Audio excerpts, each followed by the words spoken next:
It's Jordan. Guess it's just as good as time as any to give y'all part three of Atlanta being rough. Atlanta is rough, part three. I came down here with goals, aspirations, and hopes. I did. I came down here September of 2014, and Atlanta has been everything that I thought it would be. When I got down here, I was working for the company Laz Parking. I was working for them back in the Philadelphia area, the whole Philadelphia metro area. I was working for them, and they let me straighten myself out here. I was working to be a facilities manager. A facilities manager for Laz, they kind of like oversee a bunch of accounts that Laz operates and owns. If you ever been riding around and you seen parking decks and stuff like that with Laz Parking, that's the company Laz I'm talking about. I was working for them for some time. Laz had a facilities manager position open up in Atlanta. I felt like back home in the Philadelphia area I could apply for that position and end up moving here and working that position until I got on my feet with what I wanted to do, which was open up a marketing firm that specialized in marketing, innovation, collaboration, and advertising. MICA for short, MICA, marketing, innovation, collaboration, and advertisement. And I'm still working toward that. I didn't give up on that. It's just that when I got down here, it was just so many setbacks. And everybody I know that lives here, they all say the same thing. They all say it took them they got themselves together in that 3 to 5 year window. The only thing is that none of those people that I spoke to were company owners. They didn't own any. They weren't entrepreneurs. They were speaking more so from the perspective of someone who was trying to come down and get a job here.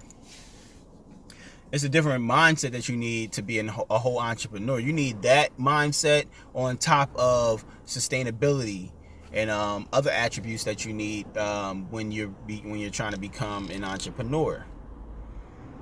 So I didn't take that into account, because I feel like you can make it anywhere in the world. Me personally, I feel like you can make it anywhere in the world with the right mindset. It's certain things that you need. There's certain attributes and certain qualities, personal qualities that you need to. Put my sleeve up. Sorry. It's certain attributes and certain qualities that you need to be, to become the entrepreneur that you think that you could be. Atlanta is rough for the entrepreneur. They do support, from what I've seen, they do support when you getting on your feet, or when you're at that level where, I want to say when you become profitable, but I don't know how true that is. Because that's anywhere. Like, you go home and you try to start a business, people don't start. And that's with anywhere that you live at. People don't start recognizing your business as a viable business. Oh, what is going on here? People don't start recognizing your business as a viable business until you get popping somewhere else. It's like being a rapper or singer or something like that. You be singing your heart out, rapping your heart out back home, wherever you're from, whatever small city or big city that you're from, be singing and rapping your heart out. Every venue there, you're networking with people, but let you do something and, like, say you posted and say like a Rihanna or a Beyonce or some major star retweets it. That's when everybody come out the woodwork saying that they've been behind you, they supported you from day one, they've been your day one supporters, all of that. That's when it comes out. When somebody acknowledges you on that superstar level, they acknowledge you, and then I feel like it's the same thing for the entrepreneur here in Atlanta. The same exact thing, if we can use that analogy. You could be doing your thing, networking. It's so many people moving here, and it's so congested here now. it's so tight here now that it's just becoming hard for the person. It's just becoming hard for people, period, to move around how they want to move around.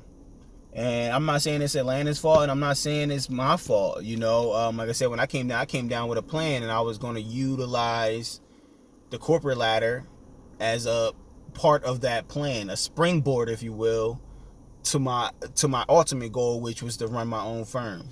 I don't know. As I'm getting older, and like I told you on prior videos, I have a 9-year-old daughter back home. I just went home to go see her for the holiday, and see my family for the holiday. And like, she's getting more. She's starting to feel herself a lot more. She's starting to be more intuitive. She's starting to be more curious about things.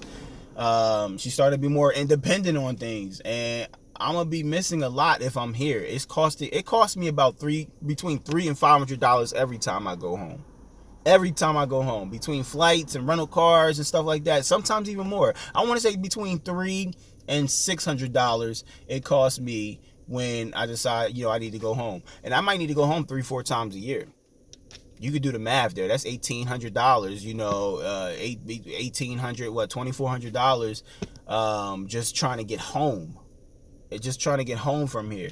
I don't have no expense account and all that stuff. I have to actually plan when I want to go home. And being as though I'm an independent contractor, I have to accumulate a certain amount of money to be able to go home and still come here and be comfortable. I don't have the flexibility of relying on a check that's going to come every 2 weeks or whatever, once a month or whatever pay, however people are getting paid these days. And because of that, I have to plan a lot differently. And it cost me a whole lot. So I have to evaluate if it's even worth me staying here. I don't want to leave Atlanta and then I'm right around the corner from my opportunity. Cause I be on LinkedIn. I'm on LinkedIn.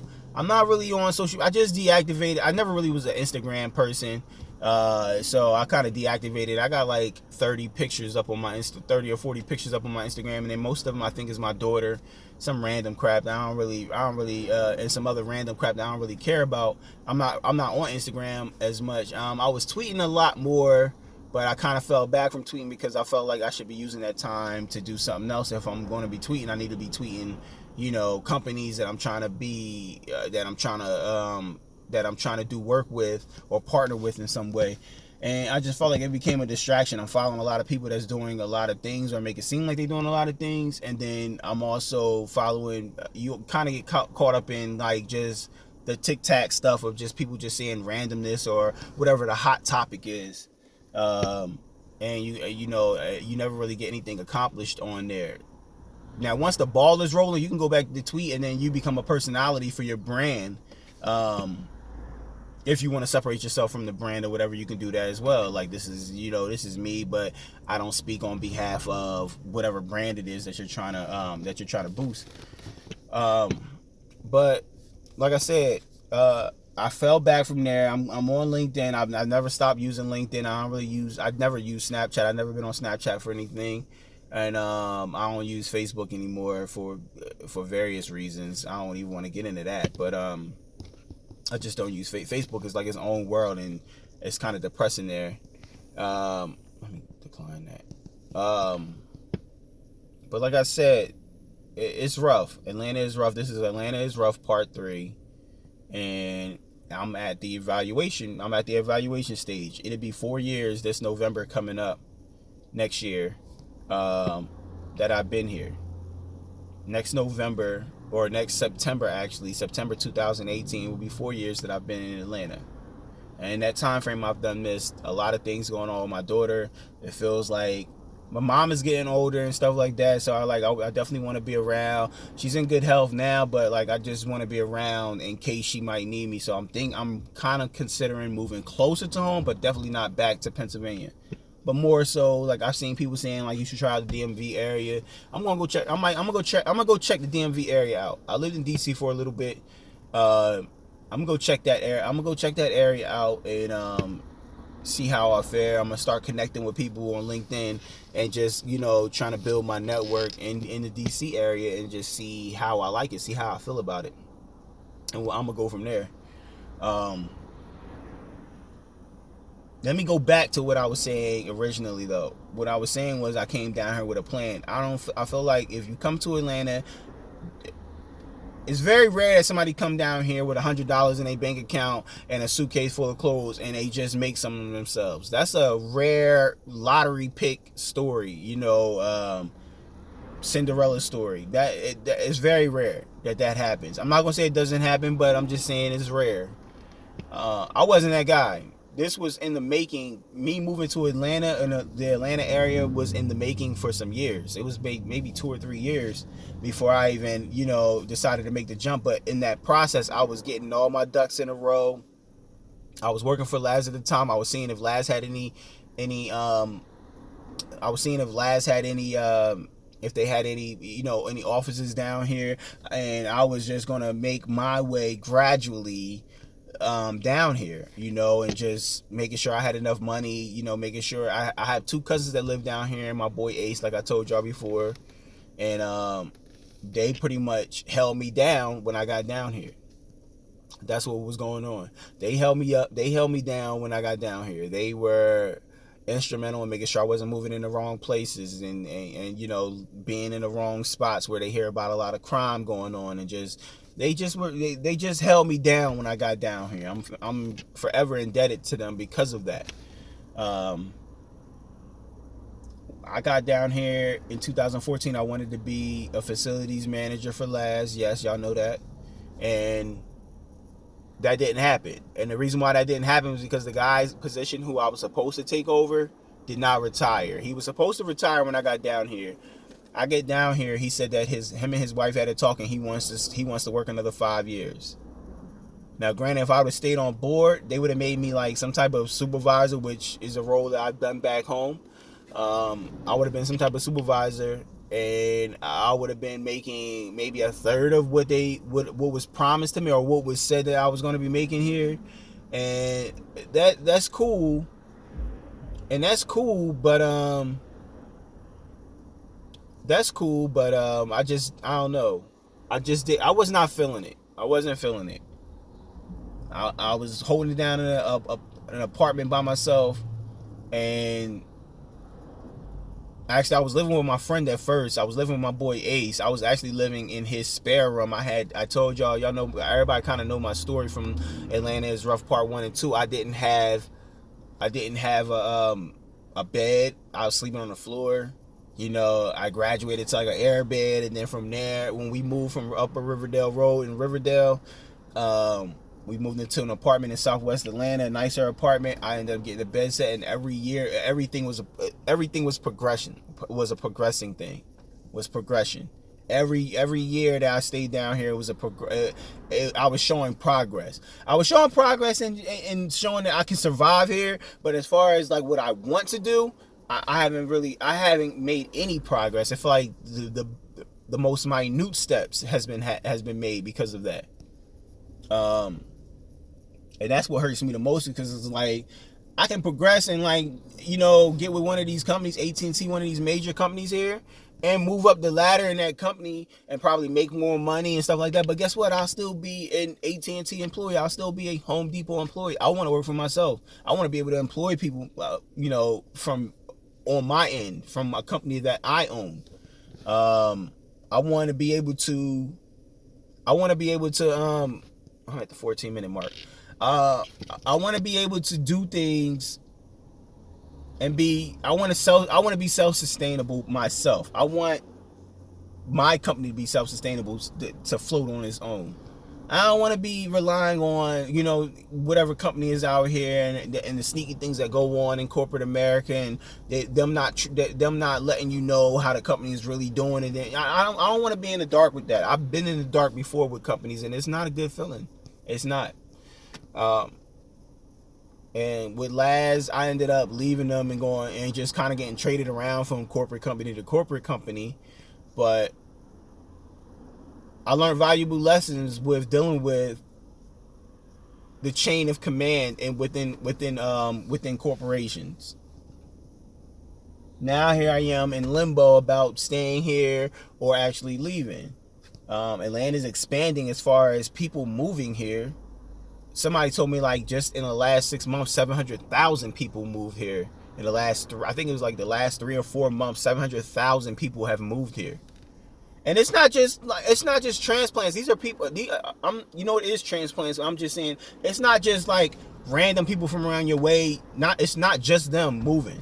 It's people that's moving here for acting jobs. It's people that's moving here because they're a part of some type of, whatever movie. A lot of those movie companies are moving here. A lot of those movie lots are moving here. So they're a part of that, working the sets for those movie lots. So they just move here because it would make no sense to just keep flying around when your home base is right here in Atlanta, in the metro Atlanta area. So you're getting a lot of that. You got people that move here just for the football team, just for the basketball team, whatever, just for the soccer team. A lot of people have moved here. And I don't know if this is the place for me. I question it every single day. Every single day, that's one of the questions. That's actually one of the questions that hit my brain as soon as I wake up in the morning. Let me make a move that's going to help me, that's going to give me clarity in if I should stay here or if I should leave. Now, I'm going up to that area, the DMV area, in March, but anything can happen between now and March. It's still December. We still got a couple days left in December. I'm not ruling out 2017 until 2017 is done.